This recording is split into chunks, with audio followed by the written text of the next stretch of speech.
morning, Mayor, members of council. We have not made any changes to the comprehensive plan since I brought that before y'all at the workshop last time. But in the spirit of the public hearing, I thought I'd run through an abridged version of that presentation just to level set for the public hearing here. So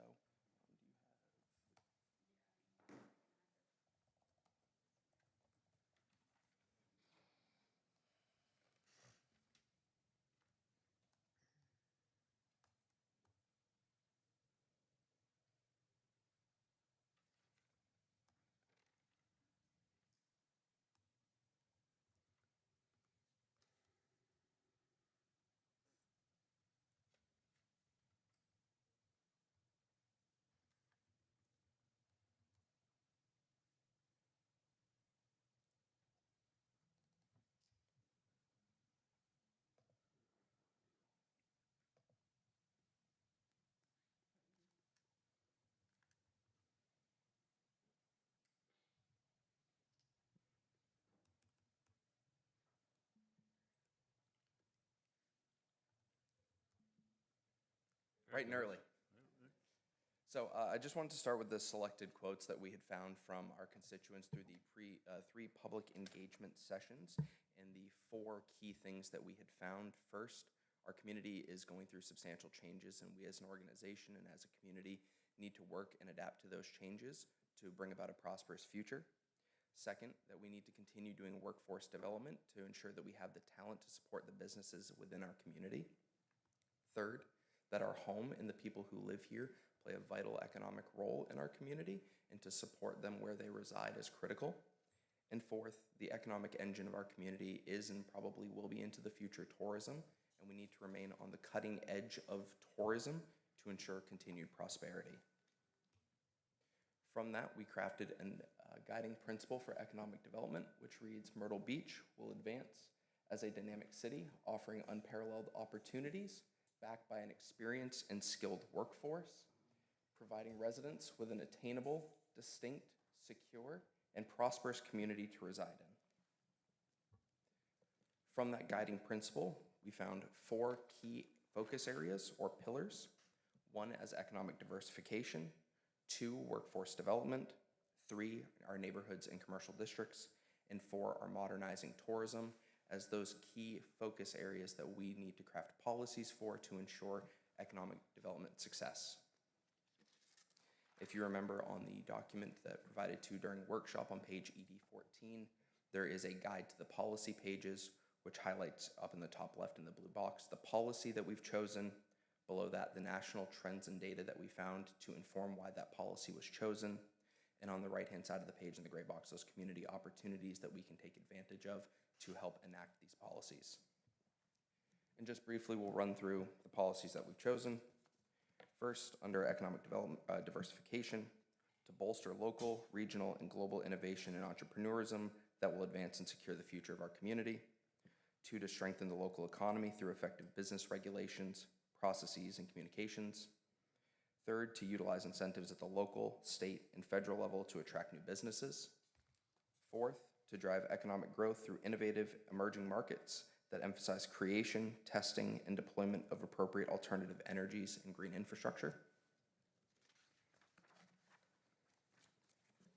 Within workforce development, to encourage workforce programs and pipelines through partnerships with educational institutions, to promote participation in apprenticeship, vocational training, and adult education throughout our community, to develop strong, accessible mentorship and entrepreneurship programs with businesses and education institutions, and finally, to expand affordable access to high-speed internet within our neighborhoods and commercial districts, to prioritize multimodal transportation opportunities and paths, to employ placemaking campaigns to attract target market sectors into commercial districts that blend with our neighborhoods, to prioritize targeted, low-cost revitalization initiatives in workforce neighborhoods, and fourth, to utilize creative zoning opportunities to encourage an appropriate blend of residential and commercial spaces.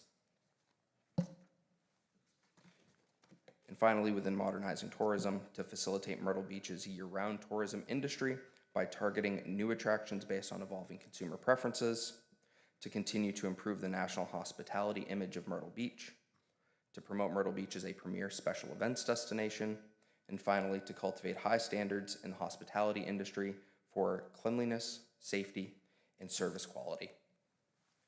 And just before we jump into questions, I would take a moment here to give some thanks to folks, to Ken May specifically for his guidance and wisdom, Kelly Mezzapelli for her expertise and most importantly, patience with me, to Elfrida Funny, Brooke Morris, Matt Brooks, Caitlin Porter, and Heidi Seuss within the City of Myrtle Beach for their help in the public engagement sessions. I'd like to thank the Planning Commission and recognize Chair Joyce Caritas for all of their support during this process. For two who are no longer with the city and one who still is, in Preston Janko, Drayton Arnold, and Devin Parks for their thoughtful contributions throughout this.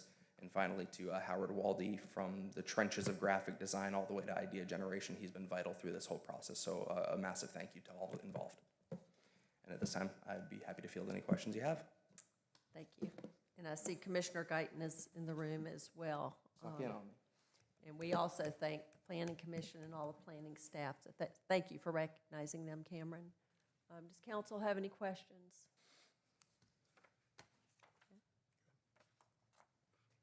Is there anyone here from the public who has anything to say about the comprehensive plan?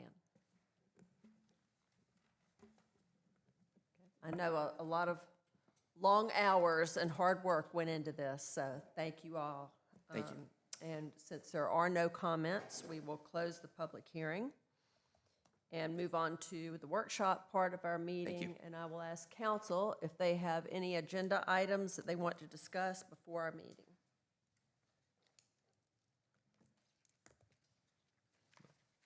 Okay, there being none, we do have some executive session topics that we can try to get finished before our meeting.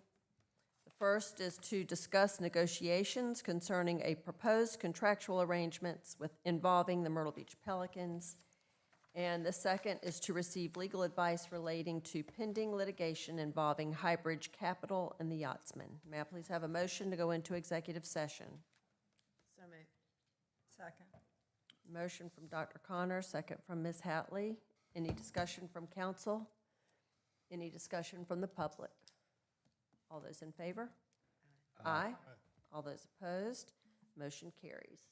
And we will meet in the side room.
None, are you ready? I'm ready. Okay, is there a motion to come out of executive session? So move. Second. Motion from Mr. Louder, second from Dr. Connor. Any discussion from council? Any discussion from the public? All those in favor? Aye. Aye. All those opposed, motion carries. And our meeting will begin at 10 a.m.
music stops. That's our cue.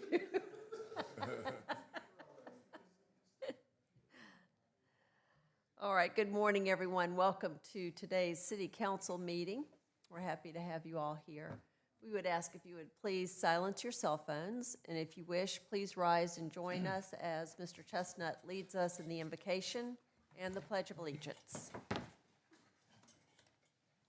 If you wish, you may join City Council in standing for a moment of silent invocation.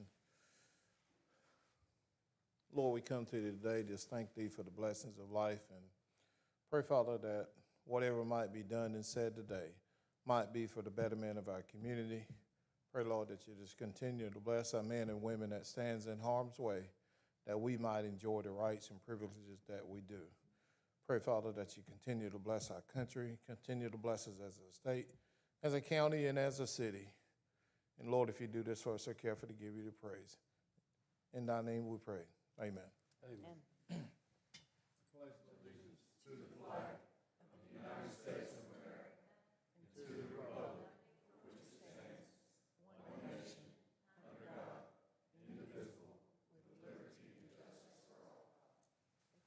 Yes, ma'am.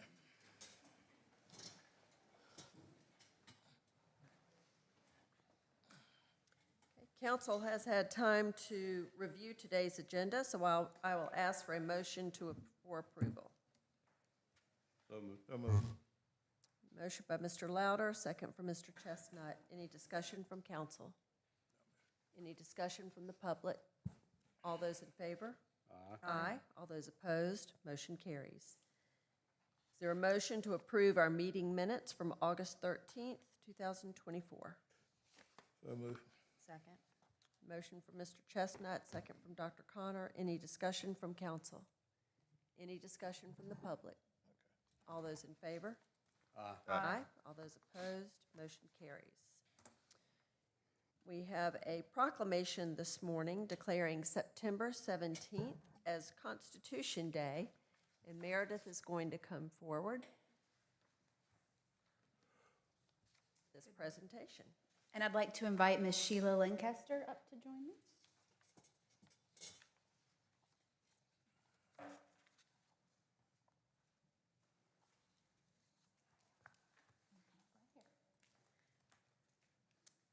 All right, Constitution Week, September 17th through 23rd, 2024. Whereas the United States Constitution was signed by 55 delegates to the Constitutional Convention in Philadelphia's Independence Hall on September 17, 1787, securing this nation's commitment to freedom and democracy. And whereas the United States Constitution has guided us through more than 2 centuries of growth and change and still serves as a model for democratic governments around the globe. And whereas the 237th anniversary of the signing of the Constitution provides a historic opportunity for citizens in Myrtle Beach to pay tribute to our founding fathers and to reflect on the rights, privileges, and responsibilities of citizenship. And whereas today the United States still stands as a beacon of democracy and tolerance, inviting the nations of the world to pursue justice, provide freedom, and protect liberty for their people. Now, therefore, be it resolved that the Myrtle Beach City Council hereby proclaims September 17th through 23rd as Constitution Week and encourages citizens of Myrtle Beach to work together to foster a greater understanding and appreciation of the Constitution and the rights and duties of citizenship. Signed and sealed this 27th day of August, 2024. Here you go. Could I get someone to take a picture of? Absolutely, yes. Would you like to say a few words? No? Okay. Well, she's here from the Daughters of the American Revolution. I do have pocket constitutions for you guys, if you'd like a pocket constitution. I'll leave those here and you can take those yourself. Okay. Barbara, could you come take a picture? And you can go shake City Council's hands. Well, we're going to give them the constitution. Okay.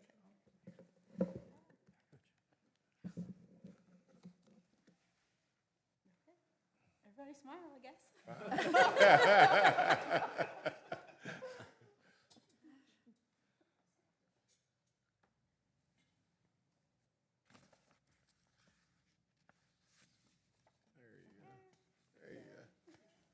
Thank you very much. Oh, that's okay, I got it. Got the constitution. All right, thank you very much. Thank you for being here. Thank you, ma'am. All right, there we go. Thank you, guys.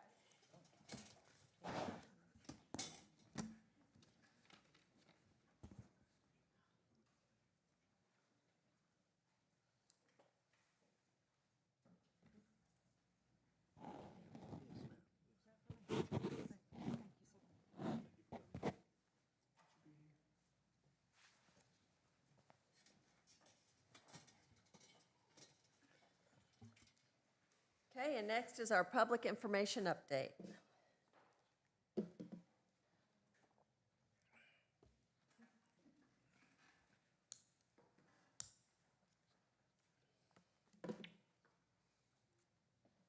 Good morning, Mayor and City Council. I'm here to give the public information update. The 6th annual Myrtle Beach Waves of Praise Gospel Fest returns this weekend in Myrtle Beach. The festival is headlined by Grammy-winning artists Tasha Cobbs Leonard, Damon Little, Keelante Gavin, Wes Morgan, the Canton Spirituals, and all of those other wonderful gospel greats that you see there. More than 25 other regional and national artists will also perform. Justin Rufus hosts the two-day gospel festival at Burroughs and Chapin Pavilion Place. Admission is free and lawn chairs are recommended. The festival returns 6 p.m. Friday, August 30th, and if you missed Friday's event, you can come back on Saturday at 2 o'clock. You can find more information at mbwavesofpraise.com. A Paris Olympic champion is coming to Myrtle Beach. Gold medalist Melissa Jefferson will make a special guest appearance at Myrtle Beach's Youth Track and Field Development Clinic Session 1. Registration is now open for young athletes ages 7 to 18 to participate in the first of 2 clinics.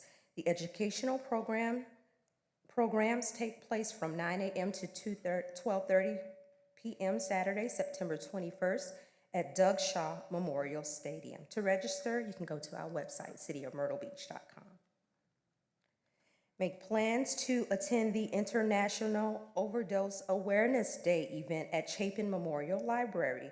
This is the largest annual campaign to spread overdose awareness, remember those who have died, and acknowledge family and friends who are grieving the loss of loved ones who have passed away due to an overdose. The event is set for 12 to 2 p.m. Saturday, August 31st. City of Myrtle Beach offices and facilities will be closed Monday, September 2nd to observe Labor Day, but you still need to put your trash cans out on the regular schedule. If you have any questions, call 843-918-2160. Everyone is invited to the Unity Memorial in Warburg Park at 10 a.m. Wednesday, September 11th for Myrtle Beach's September 11th Remembrance Ceremony. This will be the 23rd anniversary of the terrorist attacks that claimed nearly 3,000 lives. Parking is available at Splinter City Disc Golf Course. The parking lot at Warburg Park will be designated for handicap only during the event. Registration is open to walk or run the annual Tunnel to Towers 5K in the Market Common. The race honors New York firefighter Stephen Siller, who sacrificed his life to save others in the World Trade Center on September 11, 2001. The Myrtle Beach race is set for 8 a.m. Sunday, September 15th. If you would like to register, go to t22.org. And help Myrtle Beach's Parks, Recreation, and Sports Tourism kick off the fall season at the 4th Annual Fall Fling from 5 to 8 p.m. Friday, October 25th. We are looking for food, craft, and game vendors to enjoy the festivities. So if you are interested, you could contact Adriana Wilson at awilson.com, awilson@cityofmyrtlebeach.com, and this is also on our website, cityofmyrtlebeach.com. Thank you. Thank you, Chastity. Do we have any non-agenda items from the public? No, Your Honor. All right, we'll move on to our one and only consent agenda item. Yes, good morning. There is only one item for your consideration, that's 2024-75, which This authorizes the city to accept a $50,000 utility tax credit grant from AT&T. There is no match.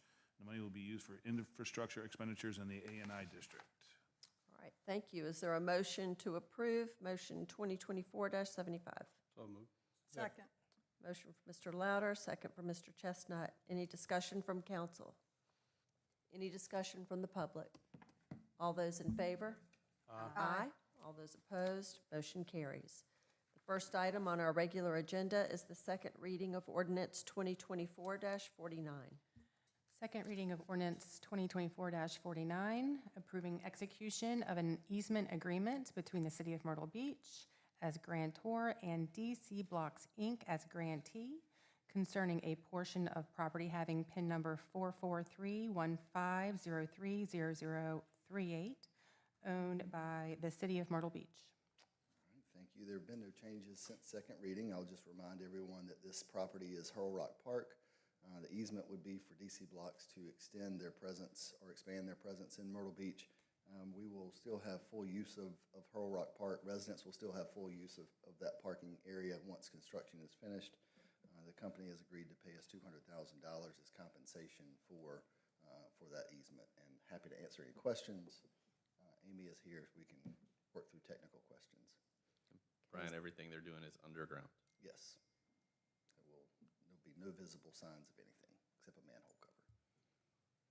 Okay, is there a motion to approve the second reading of ordinance 2024-49? So moved. Second. Motion for Mr. Smith, second for Mr. Louder. Any discussion or questions from council? Any discussion from the public? All those in favor? Aye. Aye. All those opposed, motion carries. The second reading of ordinance 2024-51. Second reading of ordinance 2024-51 to rezone 8.83 acres and the adjacent rights-of-way along South Ocean Boulevard, Cassandra Lane, Sand Dunes Drive, 22nd Avenue South, and 21st Avenue South from planned unit development, 21st Ave South PUD, to MUH mixed-use high density. Good morning. Good morning. The PUD has, to summarize, the PUD has long since expired. Development of the PUD is unlikely as it was originally planned in 2004. There have been no changes since first reading, and I'm happy to answer any questions you might have. Thank you. Is there a motion to approve the second reading of ordinance 2024-51? So moved. Motion from Mr. Smith, second from Dr. Connor. Any discussion from council? So when we're changing this back to mixed-use high density, is that the same zoning that is around the area? Yes. Any other questions? Any discussion from the public? All those in favor? Aye. Aye. All those opposed? Motion carries. Thank you. Thank you. Second reading of ordinance 2024-52. Second reading of ordinance 2024-52 to amend Article 2 of the zoning code to add a definition for racket sports facilities, indoor-outdoor, and to amend Section 1407.c of the zoning code to add racket sport facilities, indoor-outdoor, as a permitted use in the LM Light Manufacturing Zoning District. Good morning. There's been no changes since first reading, but there has been a little bit of a deviation. Staff recommends that we remove tennis facilities from the permitted use tables and replace it with the more general term racket sports facilities that we had presented to you at the last meeting, but we did not provide the language about removing a tennis facility because we didn't want to have duplication in there. It's on the screen, so I'll read it to you. A racket sports facility is a facility which allows for active sports or passive recreation for both indoor and outdoor activities, including but not limited to tennis, pickleball, and racquetball. So we just didn't want the repetition in the ordinance. Aside from that slight deviation, there's been no changes since first reading. I'd be glad to answer any questions or review if you would so desire. Okay, is there a motion to approve the second reading of ordinance 2024-52? Motion approved. Second. Motion for Mr. Chestnut, second from Ms. Hatley. Any discussion from council? Ken, I think think last time we discussed what rackets were. Table tennis is a racket sport. Do what now? Repeat that question again. Ping pong, is ping pong a racket sport? Sure. Is badminton a racket sport? Yes. What about highlight? Yes, but I did not want the definition to be so long, so we will leave that up to the interpretation of the zoning administrator. What was the last one you said? Highlight? I see it a lot I don't know if it's a real racket. It's like a scoop on your hand. It's like You throw a ball against the wall. We'll allow that too, if Charlie interprets as such. Okay. Thank you, Kent. Thank y'all. Any further discussion from council? Any discussion from the public? All those in favor? Aye. All those opposed? Motion carries.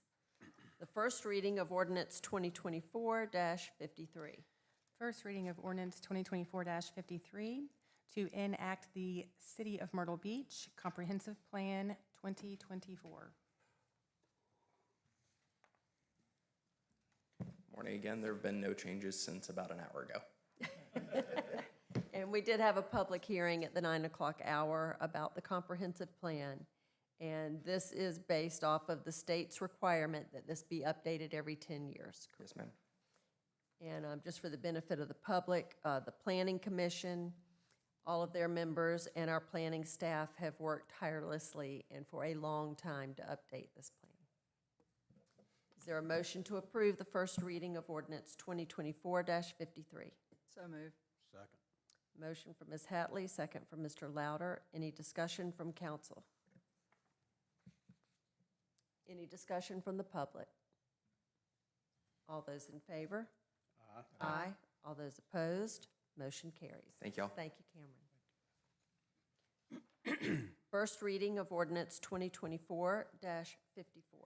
First reading of ordinance 2024-54, approving consent to the inclusion of certain property in a multi-county industrial or business park, approving the provision of certain special source revenue credits to IRH Myrtle Beach LLC, authorizing the execution and delivery of additional documents and other related matters.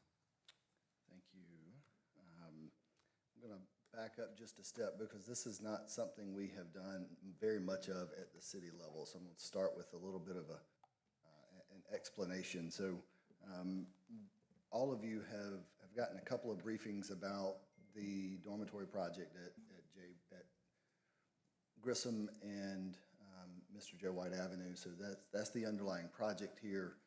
The developer approached the county about doing a multi-county business park and a fee in lieu of tax agreement and special source revenue credit. All of that authority rests at the county level. So they have done that just for definition purposes. There's a lot of terms that we don't deal with at the municipal level very often. So I will start with the beginning, which is the multi-county business park, which often draws a lot of eyebrows. But the multi-county business park is just a distinction of a particular piece of property. At the outset of the tool, I will call it, the idea was to create partnerships between counties, recognizing that economic development isn't bound by county lines. So if you have a successful economic development effort in one county, it likely will benefit the neighboring county because of workforce and because of other ancillary benefits. So that's the backstory of why multi-county parks exist. In order for developers or investors or industrial projects to ask for tax abatements, they have to be located within a multi-county business park. So step number one is the creation of or expansion of a multi-county business park. Once that is established, the developer can ask for a fee in lieu of tax agreement, which in this setting doesn't provide a tremendous benefit in and of itself. In an industrial setting, it provides much more of a benefit, but here it's simply an agreement between the municipalities and the developer to a set fee that would be comparable to an agreed upon tax payment over the period of years versus treating it as ad valorem taxes. The third piece of this puzzle is the SSRC, or Special Source Revenue Credit. If there's a fee in lieu involved and it is in a multi-county business park, there is the opportunity to negotiate a special source revenue credit that basically credits back the taxpayer some portion of that fee in lieu of tax to offset any of their investment that they make in the property. So that's essentially where we are with this. And again, as you see from the ordinance, we're being asked to consent to the agreement. The authority to create the documents rests at the county level, but because it's in a municipality, the city has to consent to those agreements. So I'm going to run through a little bit more of the project and then talk a little bit about the financial ramifications of our consent. So the project is estimated to be about a $40 million project, again, to construct dormitory-style housing specifically for J1 workers, HB2 workers that come here and help supplement our summer workforce for our hospitality industry. There are some other allowances currently that consist of city and county workers, transient construction workers. I think we even mentioned U.S. college internship program participants. We can discuss that here in a moment if you'd like. The project, again, would create essentially 1,200 beds, which is a significant amount of new inventory for J1 housing, which I think we all have talked about before, is much needed in our market and will allow us to provide better options to the J1 workers we currently have, but also attract new J1 workers. And our primary limitation is housing. We have employers that would like to hire more J1 students. We just don't have anywhere to put them safely, and that's the key word here, safely. So this project will certainly help us in that way. Just the financial impact, the property currently is undeveloped and is generating very, very, very little revenue, property tax revenue. Under this scenario, if there were no fee in lieu in place, the project would generate about $200,000 of city property taxes. With this agreement in place for the first 5 years, it would generate roughly $50,000 of city property taxes, or a fee equivalent to $50,000 coming to the city. Once we get through the first 5 years, for the duration of the fee, it will generate about $100,000. So it's significantly less than what they would generate without this in place, but much, much more than what we are currently collecting. And obviously, we've had conversations about this. Except for us consenting to this, the project may not happen. So I'll defer any further statements until we have some questions. Okay, let's get a motion on the table. Is there a motion to approve the first reading of ordinance 2024-54? So moved. Motion from Dr. Connor, second from Mr. Louder. Any questions or discussion from council? Yes, ma'am. Brian, discussed this with you earlier this morning. I know the primary purpose of this is for the J1 students, and there's no question about that's something we definitely need. The only question I have about is, okay, we're going to have J1 students from whatever time period to a time period, and then obviously they're going to go back to wherever they live, and then there's going to be these units available. Now we're talking about here about county employees, city employees. I think there's some wording in there about construction workers and things like that. Okay, well, understand that probably part of the idea behind that is that to make use of those available units during the time that the J1 students are here. But I don't read anything in here about a time frame.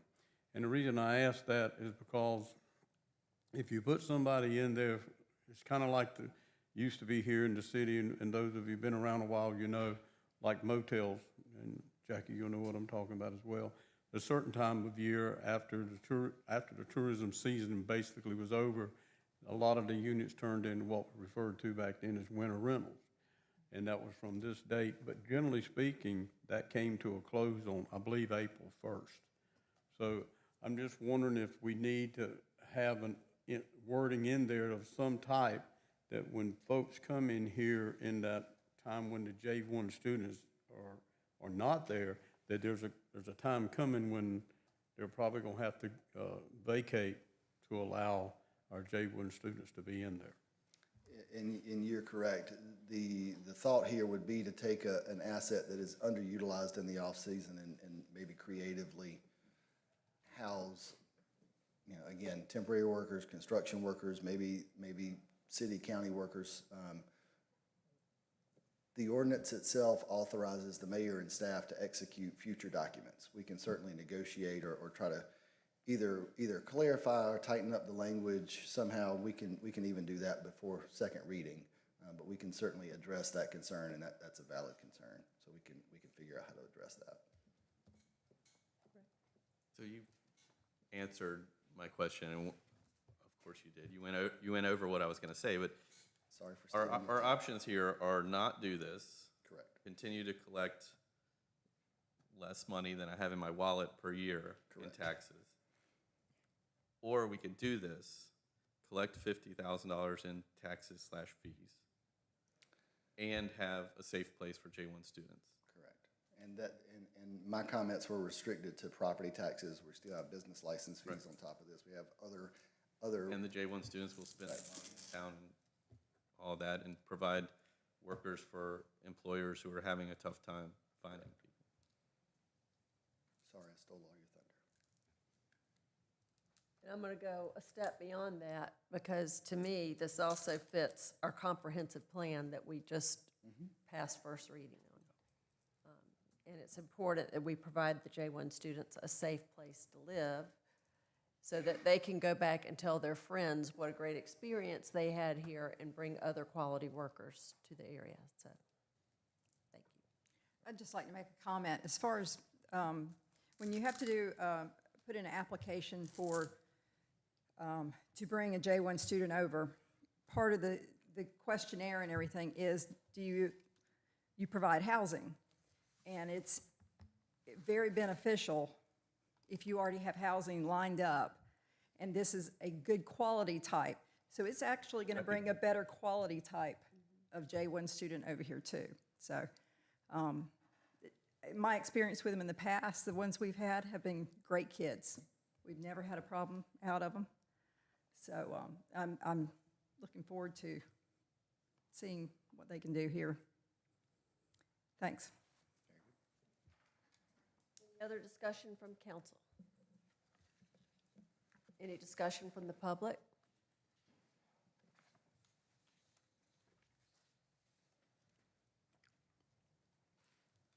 Good morning, Alex Fogel, city resident. Brian, you touched on it briefly, and I'm hoping you can go in more detail about, this is a county sponsor type program, right? How much leeway does the city have in the negotiation? For example, the amount of the tax incentives and so on, is that set by the county, or do we have input into it?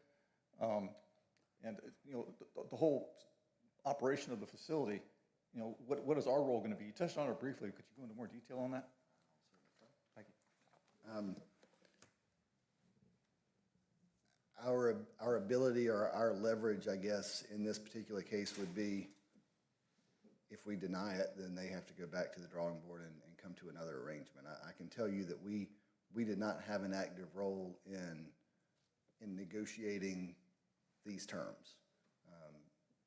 That said, I do recommend these terms and support these terms. As far as the second part of the question, I'll say we will still provide city oversight as we do with every other business in the city. They'll still have to adhere to our code enforcement, property maintenance, police department, all of that. We will have oversight in the way we normally have oversight on other entities in the city.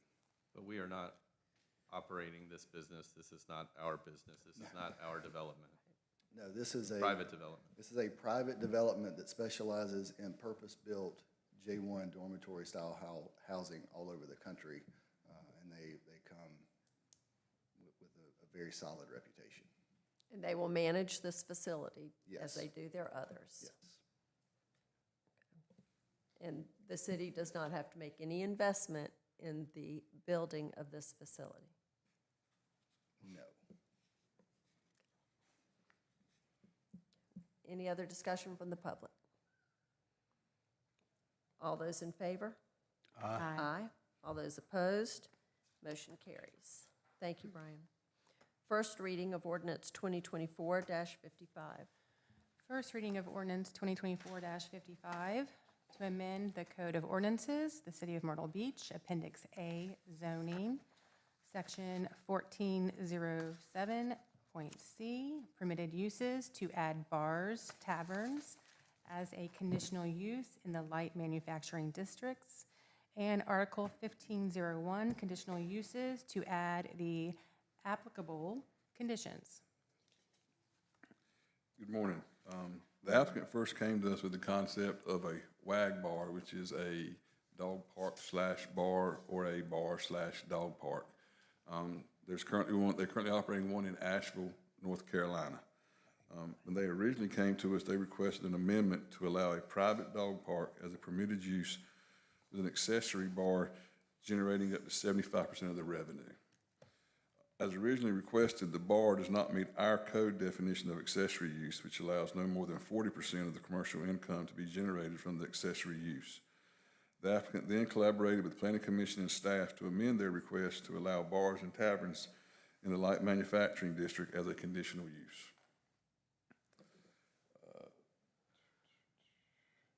This would apply to all of the LM zoning classifications within the city. The LM zoning classification that they're looking at going in is the one next to the airport out in the Market Common area. Skip a slide. If you look on this map here, the number 19, which is currently listed as an empty lot, is where they are looking to go. To give you a better understanding, number 18 is our Myrtle Beach Police Annex out there.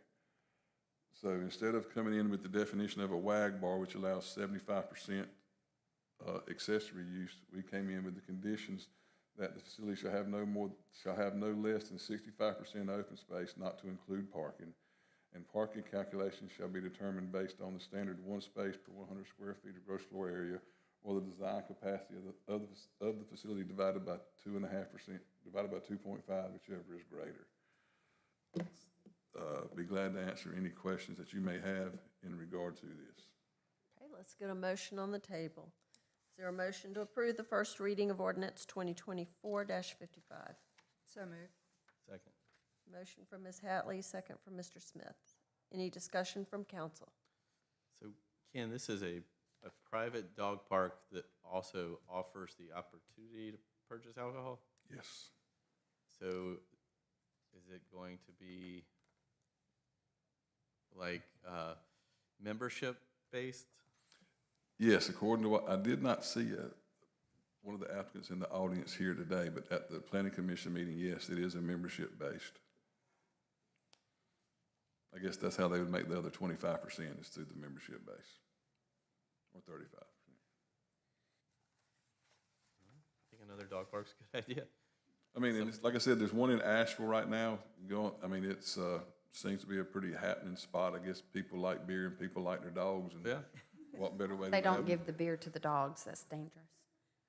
That's what Y'all was heard that. discussed on the radio this morning about, this is Can not be a a place for the dangerous dogs to go situation. drink. There will be plenty of water provided for them. Okay. Any other discussion from council? Any discussion from the public? All those in favor? Aye. Aye. All those opposed? Motion carries. Thank y'all. Thank you, Ken. Resolution 2024-20. Resolution 2024-20, certifying a building site as an abandoned building site pursuant to the South Carolina Abandoned Buildings Revitalization Act, Section 12-67-100 of the South Carolina Code of Laws, 1976, as amended regarding property located at 1051 Shine Avenue in the city of Myrtle Beach, Horry County, TMS number 18600011137, and Horry County PIN number 44602020078. I always try to time my walk up here so that you finish when it's time for me to start, but that was a long one. For those of you who have been around a couple of years, we actually declared this building abandoned in 2022 with Resolution 2022-20. The requirements for applying for the abandoned buildings tax credit requires that the taxpayer itself be mentioned in the resolution to declare abandoned, so which is why we've had to come back and do this again. Everything else still remains the same.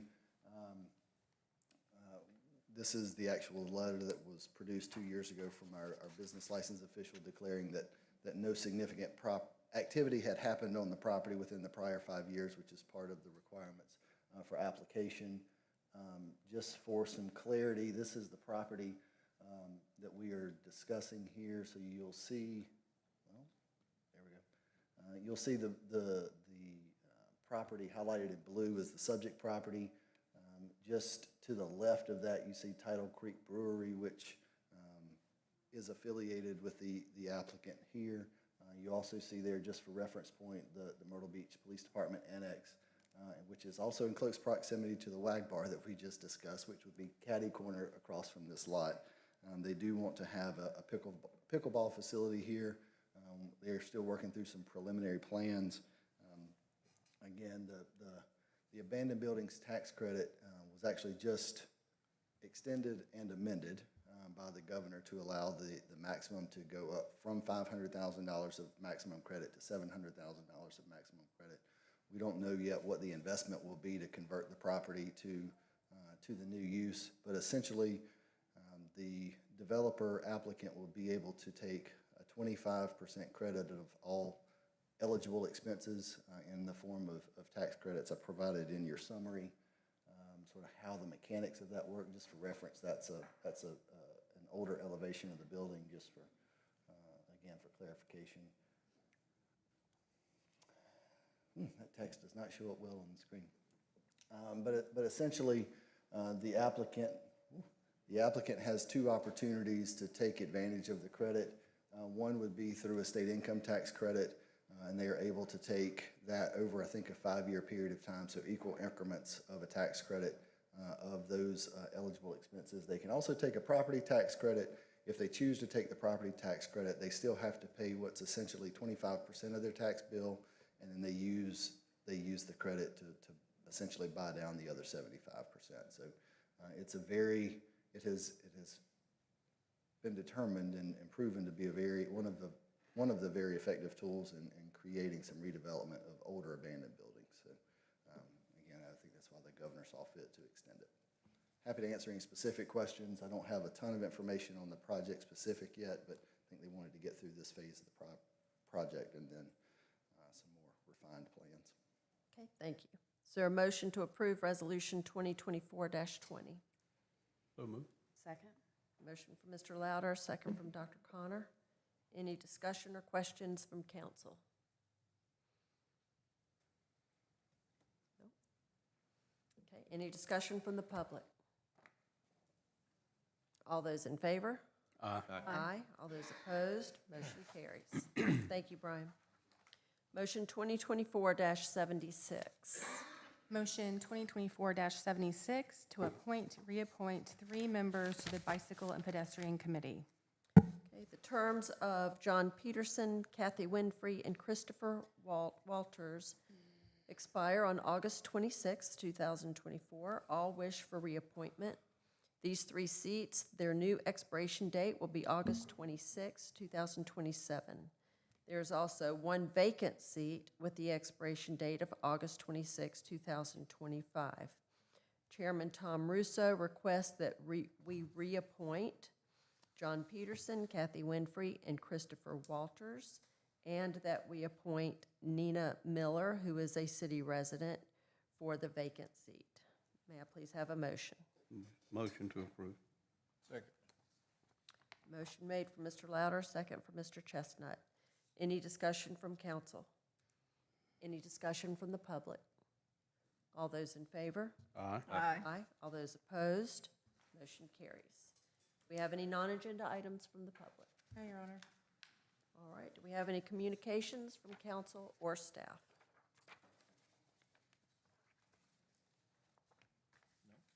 No. Not a thing. Okay. Enjoy your Labor Day.